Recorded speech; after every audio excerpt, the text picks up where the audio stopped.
ፊደል አካዳሚ ኦንላይን ትምህርት ቤት ነው። ፊደል አካዳሚ ኦንላይን ትምህርቶችን እያስተማረ ይገኛል። የምናስተምራቸው የትምህርት አይነቶችም አማርኛ፣ እንግሊዘኛ፣ ሂሳብ እንዲሁም ሌሎች ተዛማጅ ትምህርቶችን እያስተማር እንገኛለን። የምናስተምረውም በኦንላይን ሲሆን መማር የምትፈልጉ በኢሞ፣ ቴሌግራም፣ ዋትስአፕ እየደወሉ መማር ይችላሉ። ፊደል አካዳሚ ኦንላይን ትምህርቶችን ከሰኞ እስከ ዓርብ ሁሌም ዘወትር እናንተን በተመቻችሁ ሰዓት እያስተማረ ይገኛል።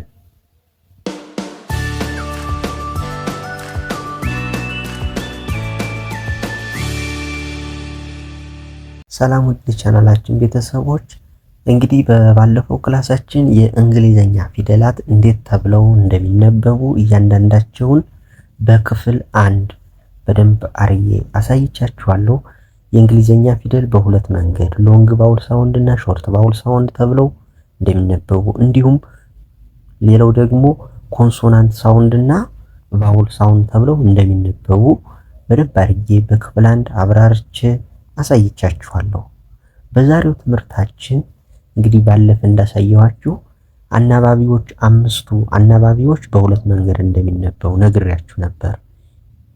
ኤን በሁለት መንገድ ኤ አ፣ ኢን ኢ ኤ፣ አይን አይ ኢ፣ ኦን ኦ ብለን በሁለቱም ዩን ዩ ወይም ኡና አ ብለን እንደምናነብ ነግሬያችኋለሁ።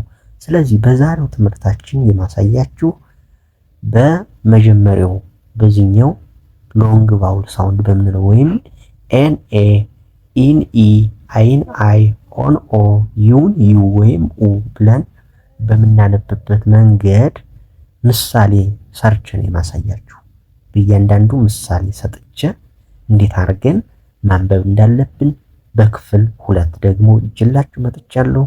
ይህን ቪዲዮ እስከ መጨረሻው ተከታተሉት እያልኩኝ ኦንላይን መማር የምትፈልጉ እዚህ ዲስክሪፕሽን ላይ ባስቀመጥነው ስልካችን እየደወላችሁ እናንተ በተመቻችሁ ሰዓት መማር ትችላላችሁ። እንዲሁም ይህን ቪዲዮ ላይክ፣ ሰብስክራይብ በማድረግ ቤተሰብ ሁኑ፣ አበረታቱ እያልኩኝ ለዩቲዩብ አዲስ የሆናችሁ ሰብስክራይብ በማድረግ አበረታቱ። እኔም አሁን ቀጥታ ወደ ትምህርታችን እንሄድ። እንግዲህ እንደነገርኳችሁ የእንግሊዘኛን ፊደል ለማንበብ ሁለት ወሳኝ ነገር ማወቅ አለባችሁ ብያለሁ። አናባቢዎችንና ተነባቢዎችን። አናባቢ የሚባሉት እነማን ናቸው? አምስቱ ናቸው። ኤ፣ ኢ፣ አይ፣ ኦ፣ ዩ የሚባሉት አምስቱ አናባቢ ናቸው። እኒን ካወቅን ከተነባቢዎች ጋር በአንድ ላይ ሲሆኑ እንዴት እንደሚነበቡ ነው የምነግራችሁ። ለምሳሌ ይቺ ኤ ናት። ኤ። ይቺ ደግሞ ቢን ደግሞ ማን ብለን እናነባለን ብያችኋለሁ? ብ። ብ ብለን እናነባለን። ብ እና ኤ አሁን ይኸው በአንድ ላይ ያረኳችሁ አያችሁ። ብና ኤ በአንድ ላይ ሆኑ። ስለዚህ በአንድ ላይ ሲሆኑ ምን ይባላሉ ነው።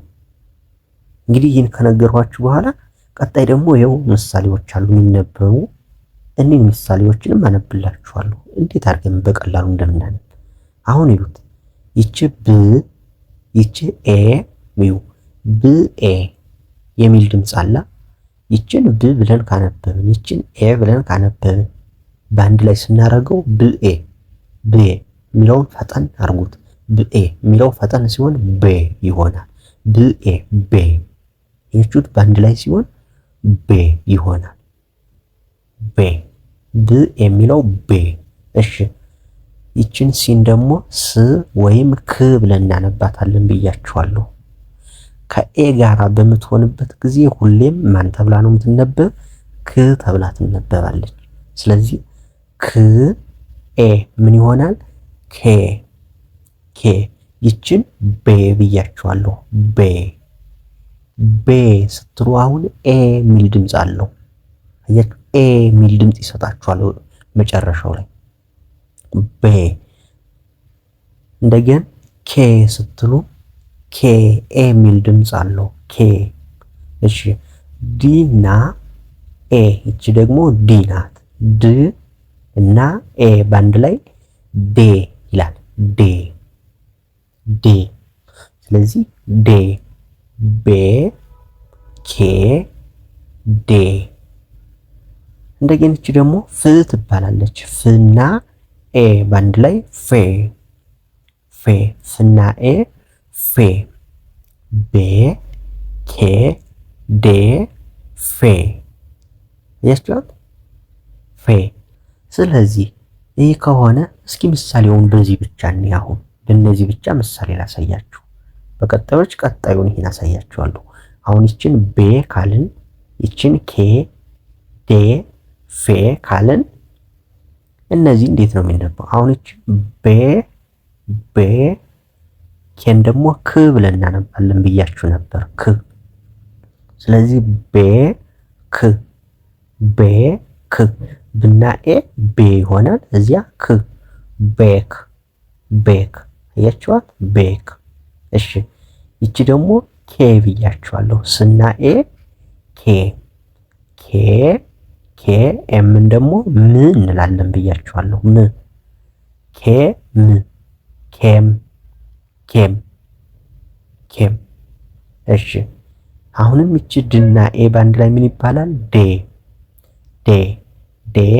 ቲን ደግሞ ት ብለን እናነባለን ብያችኋለሁ። ዴት። እሺ ይቺን ደግሞ ኤፍ እና ኤ ፌ አይ አትነበብም። ለምን የሚለውን ሌላ ጊዜ ህጉን ነግራችኋለሁ። ኤፍ እና ኤ ፌ ኤልን ል ፌል። ቤክ ማለት መጋገር ነው። ቤክ። ኬም ደግሞ መጣ ማለት ነው። ዴት ማለት ደግሞ ቀን ስንል ዴት ቀን። ፌል ማለት ደግሞ አልተሳካም ወይም ፈተና መውደቅ ፌል ሆነ ስንል። እሺ አሁን ያሳየኋችሁ ቤ ኬ ዴ ፌ በሚሉት ነው። እሺ እስኪ በኢን ጀምር ደግሞ ኢ ደግሞ አብራቸው ስትሆን ምን ተብለው እንደሚነበቡ አያችሁት? ኢ ከሁሎች ጋር ደግሞ አብራ ስትሆን ብና ይቺ ብ ነበረች፣ ይቺ ኢ ነበረች። ብ ኢ ምን ይሆናል? ቢ ተብሎ ይነበባል። ይሄ ብ ኤ ቤ ነበር ቤ። ይሄ ደግሞ ብኢ ቢ። አሁንም ስኢ ምን ይሆናል? ስኢ ሲ ይባላል። ሲ ድ እና ኢ ባንድ ላይ ዲ ተብሎ ይነበባል። ፍ እና ኢ ባንድ ላይ ፊ አያችሁ? ቢ ሲ ዲ ፊ ተብለው ይነበባሉ። አሁን ቢ ስንል ብኢ ቢ ኤንን ን ኤ አትነበብም። የመጀመሪያዋ ኢ ናት የምትነበብ። ማይነበብበትን ምክንያት እነግራችኋለሁ። እናንተ እኔ እንዳነበብኩት እያነበባችሁ መለማመድ። ቀጣይ ለምን አልተነበበም የሚለውን ህጉን እነግራችኋለሁ፣ አታስቡ። ስለዚህ ቢን ድና ኢ ባንድ ላይ ዲ ይሆናል። አዚያ ኤልን ዲል። ኤፍ እና ኢ ፊ ይሆናል። አርን ፊር ቻት ቢን ዲል ፊር ማለት ፍርሃት ነው፣ መፍራት። ዲል ማለት ደግሞ በሆነ ነገር መስማማት፣ ስምምነት ይሆናል። ቢን ስንል ደግሞ ባቄላ ነው። ባቄላ መቼም ታውቃላችሁ። ቢን። እሺ አሁን ከኢ ጋር ሲሆኑ ነው ያሳየዋችሁ። ቀጣይ ከአይ ጋራ ደግሞ ሲሆኑ እንዴት ተብለው እንደሚነበቡ ልንገራችሁ። ብና አይ ባንድ ላይ ሲሆኑ አይ ባንድ ላይ ሲሆኑ ባይ ይባላል። አይ ባይ ብለን እናነባለን። ባይ አይ ሳይ ኢን ባይ ኢን ሳይ ድና አይን ደግሞ ዳይ ብለን እናነባለን። ኤፍ እና አይን ደግሞ አሁንም ፋይ ፋይ ፋይ አያችሁ ባይ ሳይ ዳይ ፋይ ተመሳሳይ ነው። አነባብ ሙሉ ተመሳሳይ ነው። ባይ ሳይ ዳይ ፋይ። ይሄ ደግሞ ቢ ሲ ዲ ፊ። ከዚህ ደግሞ ማን ብለናል? ቤ ኬ ዴ ፌ። እናንተ ከገባችሁ ሙሉ አጠራሩ አንድ ነው። ከኤ ጋር ሲሆን አንድ አይነት የሆነ አጠራር አለው። ከኢ ጋር ሲሆንም አንድ አይነት አጠራር አለው።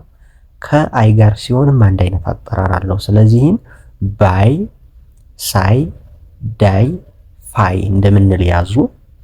እስኪ ምሳሌ እኔ አሁን ቢና አይ ያያችኋት ባይ አይል ያልናት ባይ ብና አይ ባይ ቲን ደግሞ ት ት ባይ ት ባይ ት ያያችኋት ባይ ብለን ነበር። ይችን ት ባይት ባይት ባይት ባይት። እሺ ሲና አይ ምን ነበር ያልኳችሁ? ሳይ ይኸው ሳይ። ስለዚህ ሳይ ት ቲን ት ስለምንላት ሳይ ት ሳይት ሳይት ሳይት። እሺ ዲና አይ ዳይ እንላለን። ዳይ ቪን ቭ ብለን እናነባታለን። ቭ ዳይ ቭ ዳይ ቭ ዳይ ዳይ። እሺ ኤፍ እና አይን አሁን ፋይ ብለን እናነባታለን። ስለዚህ ፋይ ፋይ ኤልን ል ብለን እናነባለን። ል ፋይ ል ፋይል ፋይል ፋይል። አሁን ምን አለን? ባይ ት ባይት ሳይ ት ሳይት ዳይ ብ ዳይ ፋይል ፋይል ፋይል። ባይት ሳይት ዳይቭ ፋይል። ፋይል ማለት ያው እንግዲህ ፋይል ነው። ዳይቭ ደግሞ መዝለል ይሆናል። ሳይት ደግሞ ጥቅስ፣ ባይት መንከስ የሚለው ይሆናል። እሺ ቀጣይ ደግሞ ኦ ሲሆን ምን ተብሎ ይነበባል? ኦ በሚሆንበት ጊዜ ኦ አናባቢ ሆኖ ሲገባ ብና ኦ ቦ ብኦ ቦ የሚል ድምጽ ይሰጣናል በአንድ ላይ ቦ። ስኦ ሶ ወይም ክኦ ኮ በሁለት መንገድ ስለሆነ ኮ ወይም ሶ ይህን ቦ። ድኦ ዶ የሚል ድምጽ ይሰጣል ዶ ድኦ ዶ። ፍኦ ፎ ይሆናል ፎ ፎ። ቦ ኮ ዶ ፎ። አያችሁት? አንድ አይነት ድምጽ ነው። ስለዚህ ምሳሌ ስናይ ብኦ ቦ ኤን ን ብለን እናነባለን ብያለሁ። ን ቦ ን ቦን ቦን። እሺ ሲኦ ደግሞ ምን ነው ተብሎ የሚነበበው? ኮ ኮ ኤምን ም ኮ ም ኮም ኮም። እሺ ዲኦ ምን ይባላል? ዶ ዶ ኤምን ም ዶ ም ዶም ዶም። እሺ ኤፍ እና ኦ ምን ይባላል? ፎ ፎ ኤምን ም ፎ ም ፎም ፎም። ኤ አትነበብም። ለምን? ይሄን ሌላ ጊዜ ነግራችኋለሁ። ፎም ፎም ዶም ኮም ቦን ይሆናል። ቦን ማለት አጥንት ነው። ቦን። ኮም ማለት ና ስንል ና ወደዚህ ና ስንል ኮም። ዶም ስንል ደግሞ ጉልላት፣ የቤት ጣራ ላይ ጉልላት አለ ጉልላት። ፎም ስንል አራፋ አራፋ አራፋ ፎም ይባላል። የሳሙና ይሆናል የሆነ ነገር ብቻ አራፋ። እሺ አሁን የመጨረሻ ዩ ጋር ስትሆን ቢ ከዩ ጋር፣ ሲ ከዩ ጋር፣ ዲ ከዩ ጋር፣ ኤፍ ከዩ ጋር ሲሆኑ ደግሞ ምን ተብሎ እንደሚነበቡ ልንገራችሁ። አሁን ዩ በሁለት መንገድ ትነበባለች ብያችኋለሁ። ዩና ኡ ተብላ ትነበባለች። ዩና ኡ ዩ ኡ ሁለት አይነት አነባበላት። ስለዚህ ብና ዩ ከሆነች ቡ ማለት ብና ዩ ብዩ ይሆናል። ብዩ ብዩ። ወይም ደግሞ ኡ ከሆነች ብና ኡ ብትሆን ደግሞ ቡ ቡ። ስለዚህ ቢዩ ወይም ቡ ተብሎ በሁለት መንገድ ይነበባል ማለት ነው።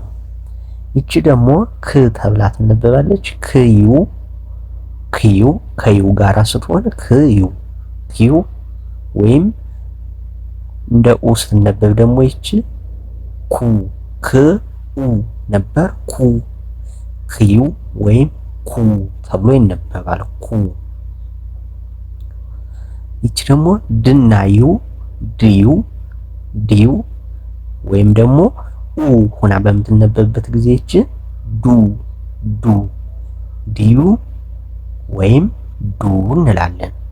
ቢዩ ወይም ቡ ክዩ ወይም ኩ ዲዩ ወይም ዱ። ኤፍ እና ዩ ደግሞ ዩ በሁለት መንገድ ስለምትነበብ ዩ እና ኦ ተብላ ስለምትነበብ ነው ሁለት አይነት አነባቢ ያረኩባችሁ።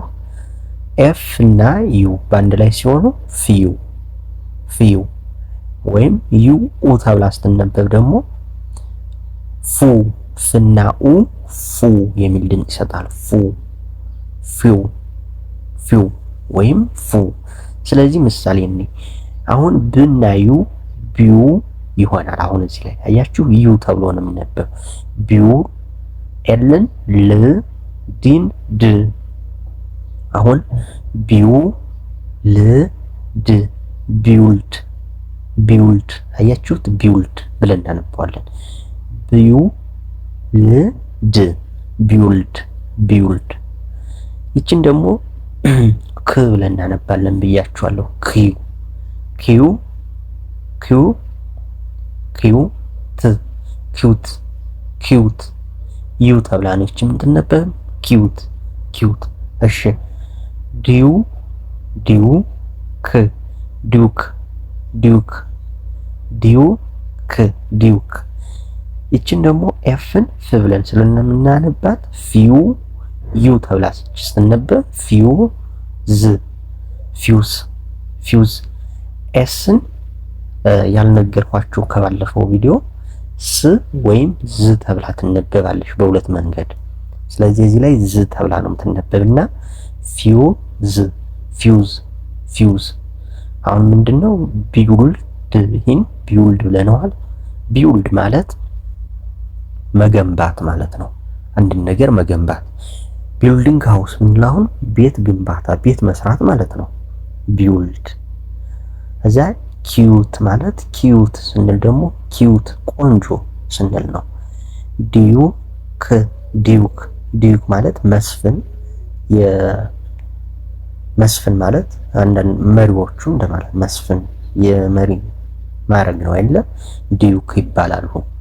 ፊውዝ ፊውዝ ማለት ደግሞ ባልቦላ እንላታለን። ባልቦላ ፊውዝ ባልቦላ ነው። ስለዚህ እናንተ በደንብ አድርጋችሁ ይህን ቪዲዮ እስከ መጨረሻው እያንዳንዱን እንድታዩት ነው የምመክራችሁ። መረዳት ከፈለጋችሁ ትንሽ ቪዲዮ ሰፋ ይላል። ምክንያቱም ለማስረዳት ያው እያንዳንዱን በደንብ በጥልቀት ማስረዳት ስላለብኝ ነው ቪዲዮ ትንሽ የሰፋው እና ቀጣይ ቪዲዮ ደግሞ አሁንም ቀሪዎቹን አሁን ዛሬ ቢን ሲ ዲ ኤፍ በእነዚህ ጋራ እነዚህ አምስቱ አናባቢዎች ሲመጡ ምን ተብሎ እንደሚነበብ ነው ዛሬ ነገርኳችሁ። ስለዚህ ቀጣይ ሌሎቹን ቀሪዎችን የእንግሊዘኛ ፊደላት በክፍል 3 ይጀላችሁ ስለመጣ እናንተ በደንብ ተከታተሉ እስከ መጨረሻው። ይሄን ቪዲዮ አንዴ ልበልላችሁና ይበቃል። እዚህ ጋር ይችን ቤ ኬ ዴ ፌ ብለን እንደምናነብ ነግሬያችኋለሁ። ከኤ ጋራ ሲሆኑ ከኢ ጋራ በሚሆኑበት ጊዜ ደግሞ ቢ ሲ ዲ ፊ ተብለው እንደሚነበቡ ነግሬያችኋለሁ። ከአይ ጋር ሲሆኑ ደግሞ ባይ ሳይ ዳይ ፋይ ተብለው ይነበባሉ። ከኦ ጋራ ሲሆኑ ቦ ኮ ዶ ፎ ተብለው እንደሚነበቡ ነግሬያችኋለሁ። ከዩ ጋራ ሲሆኑ ቢዩ ወይም ቡ ኪዩ ወይም ኩ ዲዩ ወይም ዱ እና ፊዩ ወይም ፉ ተብለው እንደሚነበቡ ነግሬያችኋለሁ። እናንተ እስከ መጨረሻው ቪዲዮውን ተከታተሉ። ላይክ፣ ሰብስክራይብ በማድረግ እኔንም አበረታቱኝ። ይህን ቪዲዮ እስከዚህ ካያችሁ ላይክ በማድረግ አበረታቱኝ፣ ሰብስክራይብ አድርጉ። ሰላም ሁኑ። በቀጣይ ቪዲዮ ውስጥ ተመለከተናኝ።